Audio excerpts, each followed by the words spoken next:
আসসালামু আলাইকুম। ইসরায়েলে ভয়াবহ হামলা চালিয়েছে ইরান গত রাতে। এই হামলাটা চালিয়েছে ইরান, নিষেধ করছে বারবার ইসরায়েলকে, যদি ইসরায়েল লেবাননে হামলা বন্ধ না করে তাহলে ইরান পাল্টা ব্যবস্থা নেবে, পাল্টা পদক্ষেপ নেবে।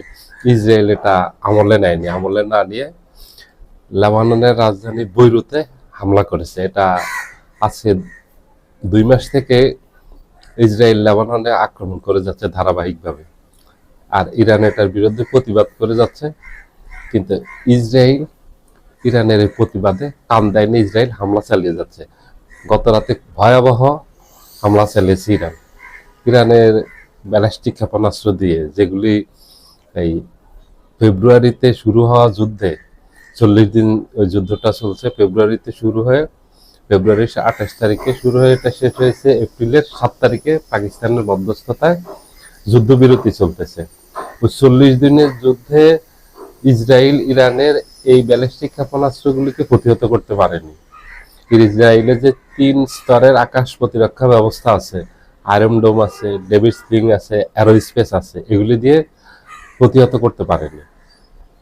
সেই ব্যালিস্টিক ক্ষেপণাস্ত্র দিয়ে, ক্রুজ মিসাইল দিয়ে এবং শাহেদ 136 বিখ্যাত যে সুইসাইডাল ড্রোন আছে ওগুলি দিয়ে অ্যাটাক করছে।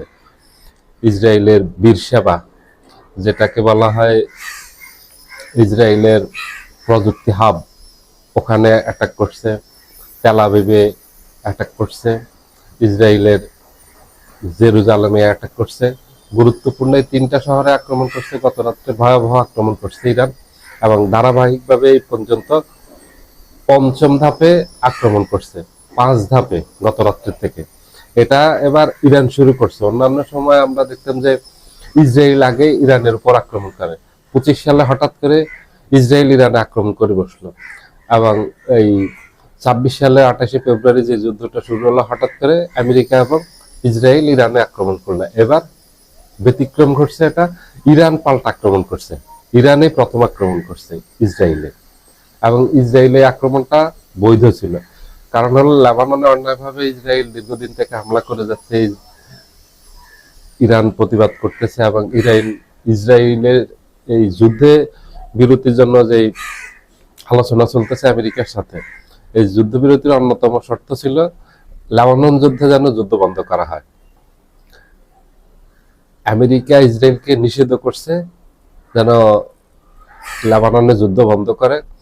1 সপ্তাহ আগে ডোনাল্ড ট্রাম্পের সাথে নেতানিয়াহুর বেশ বাকবিতণ্ডা হয়েছে।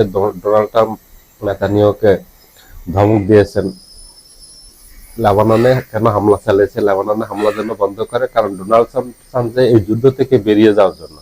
যদি এখন লেবাননে ইসরায়েল হামলা অব্যাহত রাখে তাহলে ইরান আলোচনা থেকে বেরিয়ে যাবে, বেরিয়ে গেলে বিপদে পড়বে ডোনাল্ড ট্রাম্প, কারণ সব দায় দায়িত্ব এখন ডোনাল্ড ট্রাম্পের উপরে চলে গেছে।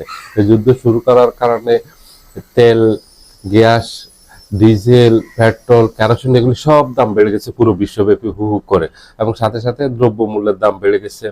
পুরো বিশ্বে তেলের হাহাকার দেখা দিয়েছে।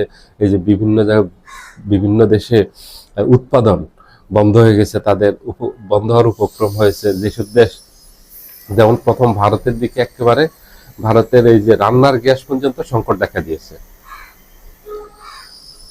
বিশ্বের এইভাবে প্রত্যেকটা দেশে আক্রান্ত হয়েছে, এবং অর্থনীতিতে ধস নামছে।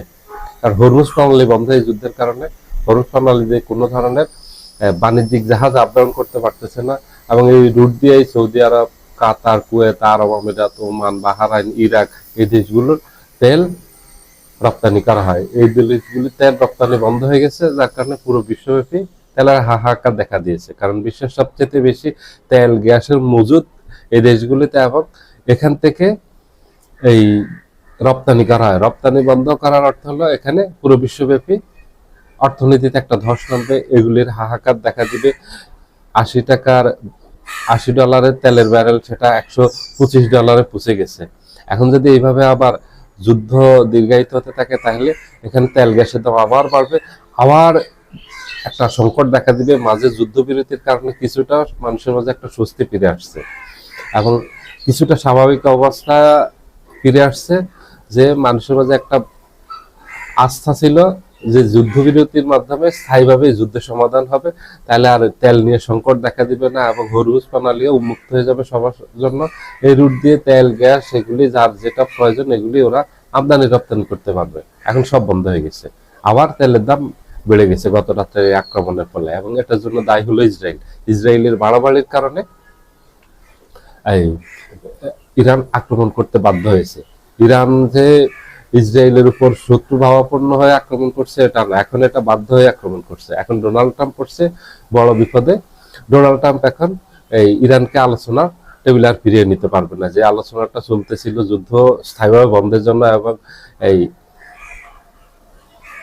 পাকিস্তানের মধ্যস্থতায় আমেরিকা এবং ইরানের মাধ্যমে মাঝে যুদ্ধ আলোচনা চলতেছিল, সেটা এখন পুরোপুরি একদম বন্ধ হয়ে গেছে, আর সেটা শুরু হওয়ার সম্ভাবনা খুবই কম।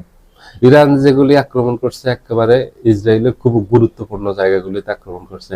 ইরানের প্রধান যে বিমানবন্দর বেন গুরিয়ন বিমানবন্দর, ইরানের দ্বিতীয় বৃহত্তম বিমানবন্দর যেটা রামাত ডেভিড বিমানবন্দর, ওখানে আক্রমণ করছে। এবং ইসরায়েলের যেখানে অস্ত্র উৎপাদন করা হয় ওগুলিতে আক্রমণ করছে। যেখান থেকে বিমান উড্ডয়ন করা হয় যুদ্ধ বিমানগুলি, ওখান থেকে আক্রমণ করছে। যেখানে রাডার সিস্টেম আছে সেখানে আক্রমণ করছে। এবং ইসরায়েলের যেসব আকাশ প্রতিরক্ষা ব্যবস্থা আছে, David Sling, Arrow space, Iron Dome, এগুলিতে আক্রমণ করছে।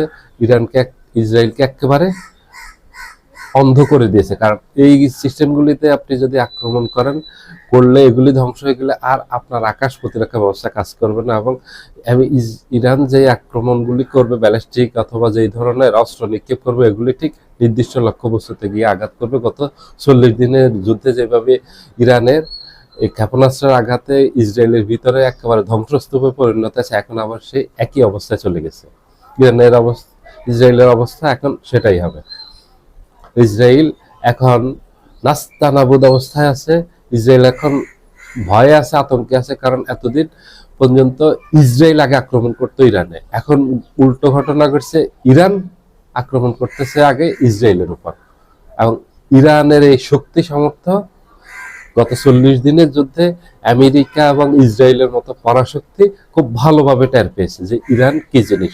ইরানের হাতে আমেরিকা তার 250 বছরের ইতিহাসে এইভাবে কারো কাছে নাস্তানাবুদ হয়নি, এবং এখানে ইরানের কাছে পরাজিত হয়েছে। এখান থেকে নাকে খত দিয়ে আমেরিকা বেরিয়ে গেছে, এখনো পুরোপুরি বেরিয়ে যেতে পারেনি, কারণ স্থায়ী কোনো চুক্তি হয়নি। এটা আমেরিকার বিশাল পরাজয়।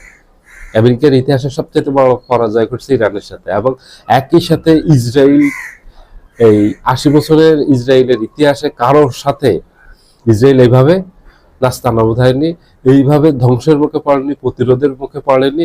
এইভাবে ইসরায়েলকে শিক্ষা কেউ দিতে পারেনি এবং আমেরিকাকে এই ধরনের শিক্ষা কেউ দিতে পারেনি। প্রথম ইরান দিয়েছে। ইসরায়েল এবং আমেরিকার মতো পরাশক্তিকে আধুনিক যুদ্ধে এদের যে আধুনিক যুদ্ধ অস্ত্রগুলি আছে, এই এত ক্ষমতা সম্পন্ন দুইটা দেশকে ইরান একা মোকাবিলা করে পরাজিত করছে। ইরানের কাছে ইসরায়েল এবং আমেরিকা পরাজিত হয়েছে। এই 28শে ফেব্রুয়ারি যে যুদ্ধ শুরু করছে, 40 দিন হয়েছে। 40 দিনের যুদ্ধে ইরান পরাজিত হয়নি, পরাজিত হয়েছে আমেরিকা এবং ইসরায়েল। এবং তাদের জন্য আরো সামনে বড় পরাজয় অপেক্ষা করতেছে। সবাই ভালো থাকবেন, আল্লাহ হাফেজ।